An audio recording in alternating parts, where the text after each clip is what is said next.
來繼續來看艋舺青山宮上少年的路子，嘛是德聯邦紅人會的重要角色范瓦大夫，因為卡到重罪，互裁定以10萬塊交保，但是並無限制出境出海。一審甲判刑5年8個月，范瓦大夫提出着上訴，但是攏無到庭，一直到今年的3月判決確定，但是伊已經逃走出境了。針對這個情形，新北地方法院是回應講，尊重審判庭所做的強制處分。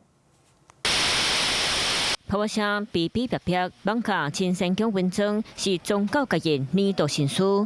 2002年上少年的路子是范瓦大夫。台灣討日本的范瓦大夫是德聯邦紅人會內底少年一代的主事者。范瓦大夫2023年因為不滿叫細漢的歹，佇咧活動頂開槍，甚至叫另外一位細漢的去做替死鬼。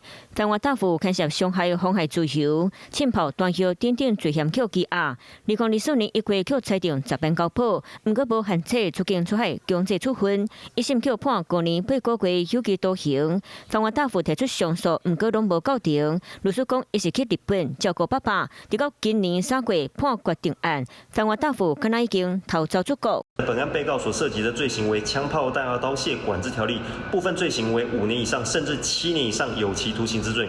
但是呢，法院居然沒有對其被告呢進行所謂的限制出境出海，因此呢，本案呢尚有值得商榷之餘地。新北地院回應尊重審判庭作為強制處分，如今人敢若走去，少年刷筆犯人逃走，如何保破網是相關單位要認真去想。